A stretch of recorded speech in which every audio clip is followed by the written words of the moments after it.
Assalamualaikum warahmatullahi wabarakatuh. Salam sejahtera diucapkan. Nama saya Faiz Aiman bin Azhari daripada kumpulan 4. Kumpulan 4 ini terdiri daripada 8 orang ahli, iaitu termasuk saya sendiri, dan yang kedua kita ada Nuwan Nur Hasmalaili, Nur Izzati Baharom, Muhammad Faizul Hakim, Devinisha, Muhammad Izzat bin Mazlan, Nur Husna Syasha dan Muhammad Amirul bin Muhammad Sofi.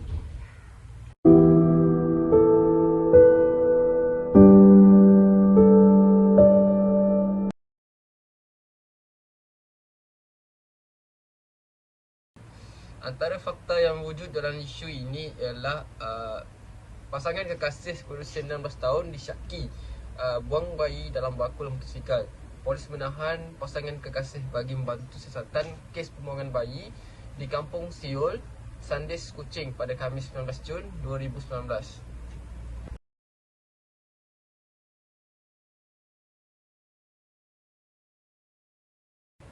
Seterusnya, antara konsep yang wujud dalam isu pembuangan bayi ini adalah mengikut Kamus Dewan edisi keempat halaman 208, kata buang bermaksud mencampak, melempar, menghapus dan menghilangkan.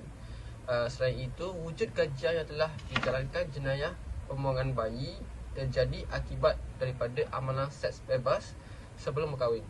Terdapat 3 nilai yang boleh dipelajari daripada kes pembuangan bayi ini. Yang pertama ialah kebebasan membuat keputusan. Setiap individu diberi pilihan dalam kehidupan masing-masing untuk membuat keputusan dalam menentukan kehidupan mereka sendiri. Yang kedua ialah kesedaran. Kesedaran akan mula terjadi apabila remaja dimasukkan di pusat pemeliharaan akhlak. Sebagai contoh, berita yang terjadi pada tahun 2021 baru-baru ini yang melibatkan remaja berumur 17 tahun yang ditahan di rumah keluarganya pada pukul 6 pagi selepas dilaporkan mengalami tumpah darah oleh jirannya yang kemudiannya menghubungi ambulans dan polis, dan remaja tersebut dibawa untuk siasatan lanjut hasil daripada penemuan bayi yang berdekatan tempat pembuangan sampah. Yang ketiga ialah pandangan negatif masyarakat. Masyarakat sekitar akan mula memandang negatif kepada remaja yang terlibat kerana bagi masyarakat sekitar imej yang buruk akan kekal buruk dan tidak boleh dibendung walaupun mereka telah dimasukkan ke dalam pusat pemilihan akhlak. Yang keempat adalah akademik akan merasa mereka akan merasa akademik atau ilmu yang dipelajari adalah tidak penting, dan itu secara perlahan-lahan akan menjatuhkan masa. Berdasarkan teori ini, tempat kejadian akan dipelihara oleh pihak polis sehingga penyiasatan selesai dijalankan. Untuk mengesan suspek, perbandingan DNA perlu dijalankan. Sampel DNA diambil daripada mangsa bayi yang dibuang untuk mengenal pasti suspek utama dalam isu ini. Itulah antara teori-teori yang wujud dalam isu ini. 3 langkah untuk mengatasi masalah pembuangan bayi. 1. Memperkenalkan pusat perlindungan bayi. Salah satu usaha untuk mengurangi masalah sosial ini adalah dengan memperkenalkan pusat perlindungan bayi di seluruh negara oleh pihak kerajaan.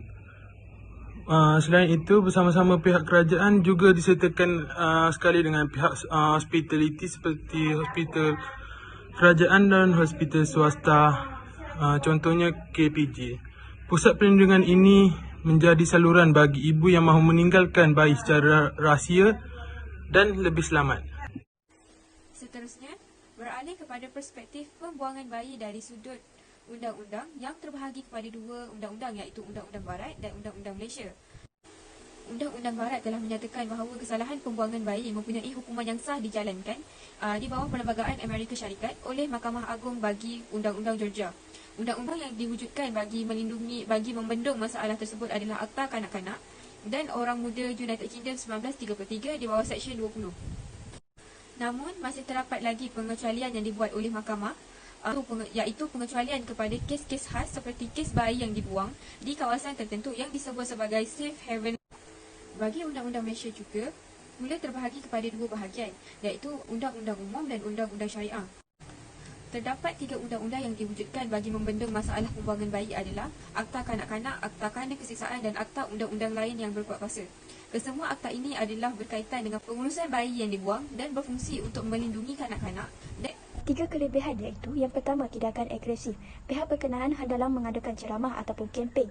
Melalui program tersebut, masyarakat dapat diberi kesedaran tentang keburukan dan juga kebaikan tentang pergaulan.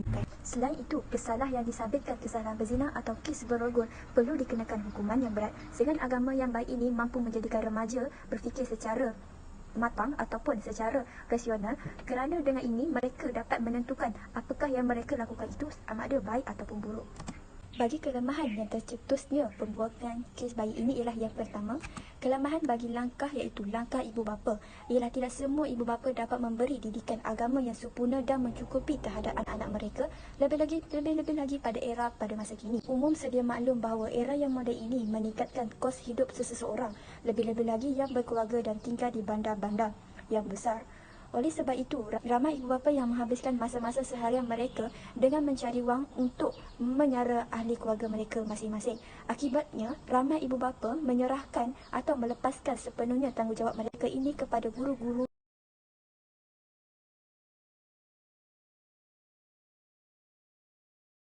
Sebagai kesimpulannya, semua pihak harus berganding bahu dalam mengawal gejala ini. Justeru itu, pihak atasan dan badan-badan kebajikan juga perlu peka dalam menganjurkan pelbagai ceramah, program dakwah dan motivasi kepada remaja supaya mereka mendapat lebih informasi tentang gejala ini dan sedar tentang kesan serta bahayanya daripada perbuatan tidak bermuara itu.